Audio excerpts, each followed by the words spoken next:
अध्ययन करेंगे कि किसी भी बहुपद का शून्यक कैसे ज्ञात किया जाता है। आइए देखें। सबसे पहले कोई भी बहुपद है, बहुपद का शून्यक कैसे ज्ञात किया जाता है, इसके बारे में हम लोग अध्ययन करेंगे।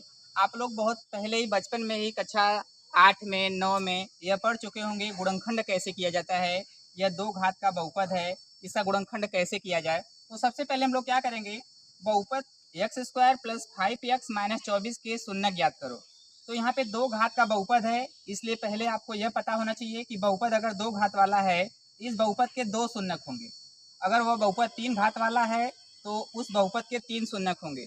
तो बहुपद की जो बड़ी घात होती है उतने ही उस बहुपद के शून्यक होते हैं। जैसा कि यहाँ पे सबसे बड़ी घात 2 है, इसलिए इस बहुपद के 2 शून्यक होंगे। तो इस बहुपद का अगर आपको शून्यक निकालना है तो सबसे पहले शून्यक के लिए बहुपद बराबर 0 कर देना। जो भी बहुपद रहेगा उसको बराबर 0 लिख देना, क्योंकि भाई शून्यक है तो बराबर शून्य लिखना होगा। कोई भी बहुपद का अगर आपको शून्यक निकालना है तो बहुपद बराबर आप शून्य लिख करके गुणनखंड कर देंगे। बताइए, आप लोग कक्षा 9 में पढ़े होंगे कि यह जो बीच वाला टर्म है इसको 2 भागों में बांट के गुणनखंड करना। तो सबसे पहले लास्ट वाले टर्म का और फर्स्ट टर्म का पहले गुणा कर लेंगे। फर्स्ट टर्म में 1 है और लास्ट में आपका 24 है। गुणा करेंगे, 24 से कम 24 हो गया। 24 का आप लोग ऐसा गुणनखंड करेंगे, उसको 2 फैक्टर में ऐसे बांटेंगे जिसको चाहे जोड़ने से चाहे घटाने से बीच वाला टर्म मिल जाए। पुनः सुनिए, पहले टर्म का और लास्ट टर्म का पहले गुणा कर लेंगे तो 24 से कम 24 हो गया। 24 का ऐसा गुणनखंड करेंगे जिसका गुणनखंड करने से जो बीच वाला टर्म है चाहे जोड़ने से चाहे घटाने से मिल जाए। तो अभी हम लोग 24 का गुणनखंड अगर करें तो 8 त्रिक का 24 होता है। 8 त्रिक का 24 होता है। अगर हम लोग 8 और 3 को घटाएंगे तो बीच वाला टर्म में 2 पदों में बढ़ जाएगा, क्योंकि जहाँ पे आपका 5 लिखा है वहाँ पे हम लोग 8 - 3 लिख सकते हैं, क्योंकि हम लोग 24 का गुणनखंड कैसे किया, 8 त्रिक का 24।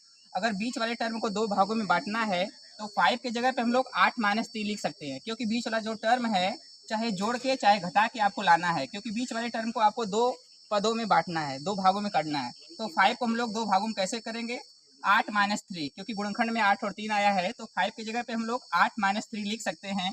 तो जैसे ही हम लोग यहाँ पे 5 की जगह पे 8 - 3 लिखेंगे, बीच वाला टर्म में 2 भागों में हो गया और यक्स लिखा है -24 बराबर 0।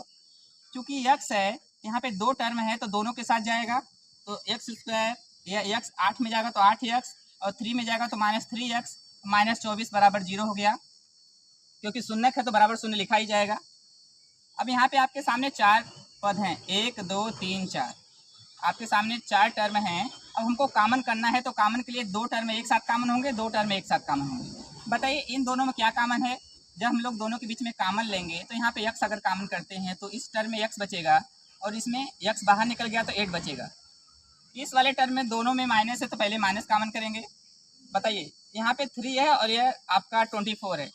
हमेशा याद रखना, हमेशा छोटी संख्या कॉमन किया जाता है। 3 और 24 है तो सबसे छोटी संख्या कौन सी है, 3 है तो 3 कॉमन करेंगे। कभी भी गुणनखंड वाले पदों में सबसे छोटी संख्या कॉमन हो जाती है। तो यहाँ पे सबसे छोटी संख्या 3 और 24 में 3 है तो 3 कॉमन हो जाएगी। तो यहाँ पे x बचेगा, यह माइनस कॉमन हो गया तो माइनस माइनस क्या हो जाएगा, प्लस हो जाएगा। 3 का हम लोग जब टेबल पढ़ेंगे तो यह जो 24 है 3 अट्ठे 24, 8 बार में आएगा, इसलिए यहाँ पे 8 लिखा जाएगा।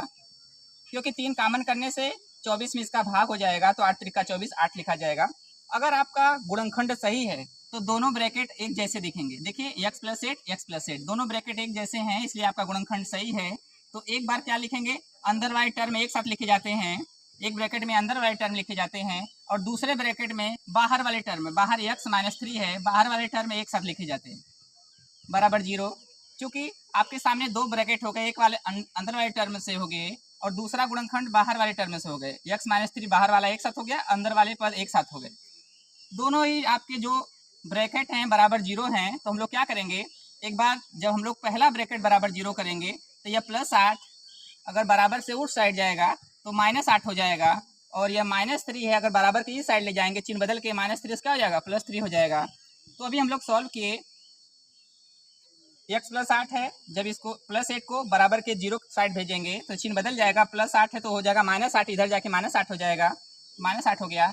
और यह संख्या -3 अगर दूसरे पक्ष में जाएगी तो चिन्ह बदल जाएगा, तो -3 क्या हो जाएगी, +3 हो जाएगी। तो हमारे सामने 2 शून्यक आ गए।